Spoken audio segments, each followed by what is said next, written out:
Hello! എല്ലാവർക്കും നമ്മുടെ ചാനലിലേക്ക് വലിയൊരു സ്വാഗതം. അങ്ങനെ മറ്റൊരു വീഡിയോ ആയിട്ട് നമ്മളിതാ വീണ്ടും വന്നിരിക്കുകയാണ് ട്ടോ. അപ്പൊ ഇന്ന് നല്ലൊരു ഹെയർ കെയറിങ് ചെയ്യാം. സൂപ്പർ ആയിട്ടുള്ള ഒരു ഹെയർ കെയറിങ് ആണ്.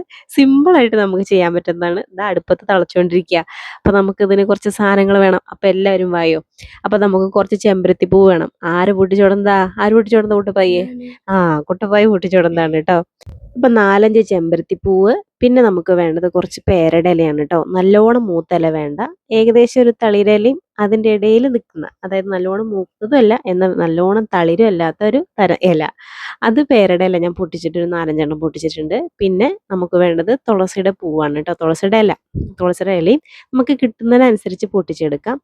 ഞാനിവിടെ എടുത്തിരിക്കുന്നത് 4 ചെമ്പരത്തിപ്പൂവ്, 4 തുളസിയുടെ ഇല, 4 തുളസിയുടെ ഇല എന്ന് പറഞ്ഞാൽ തുമ്പുണ്ടല്ലോ അത്, പിന്നെ ഒരു 5 പേരയുടെ ഇലയും, പിന്നെ നമുക്ക് വേണ്ടത് ഒരു 5, 8 കരയാമ്പൂവും കൂടിയാണ് കേട്ടോ വേണ്ടത്. അപ്പം ഞാനിതെല്ലാം കഴുകി മാറ്റി അവിടെ ഒരു പാത്രത്തിൽ ഒതുക്കി വെച്ചിട്ടുണ്ട്. പിന്നെ ഒരു പാത്രത്തിലേക്ക് 2 ഗ്ലാസ് വെള്ളം ഒഴിച്ചിട്ട് ഒരു 3 സ്പൂണ് നമ്മുടെ തേയില ഇട്ട് കൊടുക്കുക. അത് ഏത് തേയിലയായാലും കുഴപ്പമില്ല. ഇത് നമ്മൾ വേടിച്ച തേയിലയാണ് കേട്ടോ, വയനാട്ടിൽ നിന്ന് വേടിച്ച തേയിലയാണ്. അപ്പോൾ AVTയുടെ തേയിലയാണ് ഞാൻ എടുത്തേർന്നത് പണ്ട്. അത് നമ്മുടെ ചാനലൊക്കെ കാണുന്നവർക്ക് അറിയുന്നുണ്ടായിരിക്കും.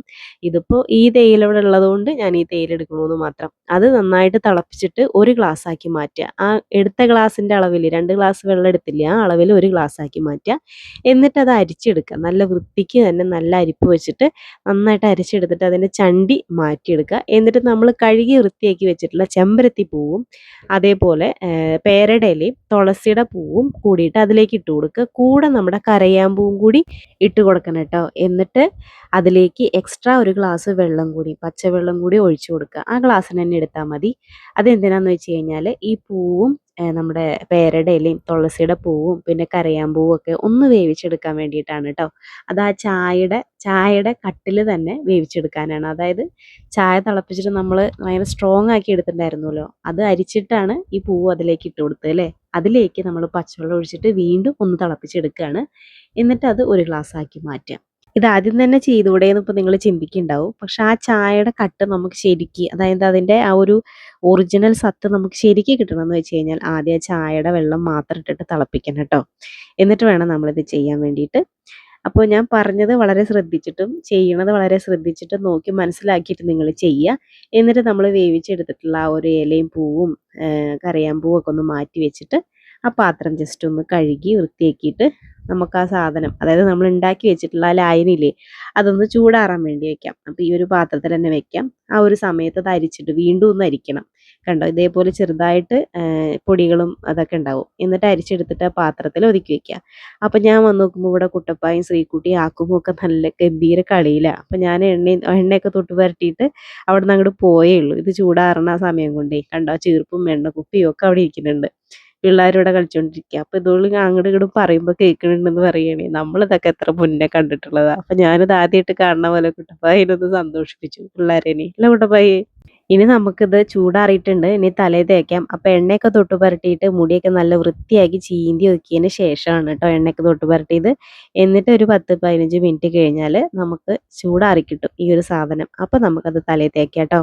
അപ്പോൾ ഞാനത് തലയുടെ എല്ലാ ഭാഗത്തും തേച്ചുകൊണ്ടിരിക്കുകയാണ്. ഇതിൻ്റെ ഗുണങ്ങൾ എന്തൊക്കെയാണെന്നറിയോ? നമുക്ക് നമ്മുടെ മുടി കൊഴിച്ചിൽ മാറാനും നമ്മുടെ മുടി സ്ട്രോങ് ആക്കി നിർത്താനും മുടിക്ക് നല്ല സ്മൂത്ത് കിട്ടാനും, പിന്നെ നമ്മുടെ മുടിവേരുകൾ പെട്ടെന്ന് ഇപ്പോൾ ഈ മഴക്കാലമൊക്കെ ആകുമ്പോൾ പെട്ടെന്ന് പറഞ്ഞു പോരുന്നൊരു പ്രവണത ഉണ്ടാവുമല്ലോ, അതൊക്കെ മാറ്റി നല്ല ഹെൽത്തി ആക്കി മെയിൻറ്റെയിൻ ചെയ്യാനും താരം പോവാനും ഹെൽപ്പ് ചെയ്യും കേട്ടോ.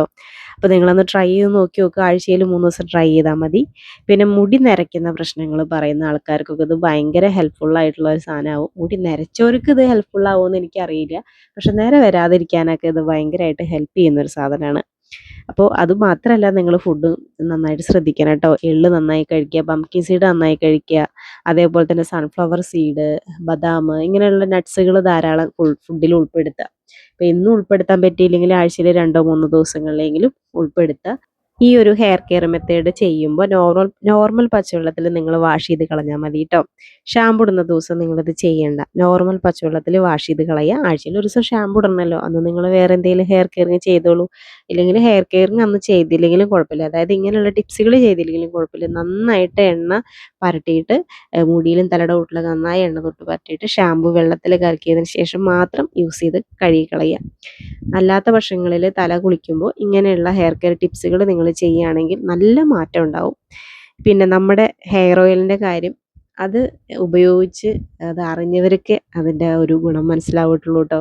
അതുതന്നെയാണ് എനിക്ക് പറയാനുള്ളത്. എൻ്റെ മുടിക്ക് നല്ല മാറ്റം എന്ന് പറഞ്ഞു കഴിഞ്ഞാൽ കോവിഡിന് ശേഷം ഞാൻ ഒരുപാട് ബുദ്ധിമുട്ടി. എൻ്റെ മുടിയുടെ ആ സ്പ്ലിറ്റൻസും കാര്യങ്ങളൊക്കെ ഒന്ന് മാറാൻ വേണ്ടിയിട്ട് എന്നെ ഒരുപാട് ഹെൽപ്പ് ചെയ്തിട്ടുണ്ട്. അപ്പോൾ നിങ്ങൾ ആരെങ്കിലും ഉപയോഗിച്ചിട്ട് ഇനി തുടങ്ങണം എന്ന് ആഗ്രഹിക്കുന്നുണ്ടെങ്കിൽ ഒരു മടിയും വിചാരിക്കേണ്ട, എന്തായാലും മേടിച്ചോളൂ കേട്ടോ നമ്മുടെ രൂപശ്രീ ഹെയർ ഓയിൽ.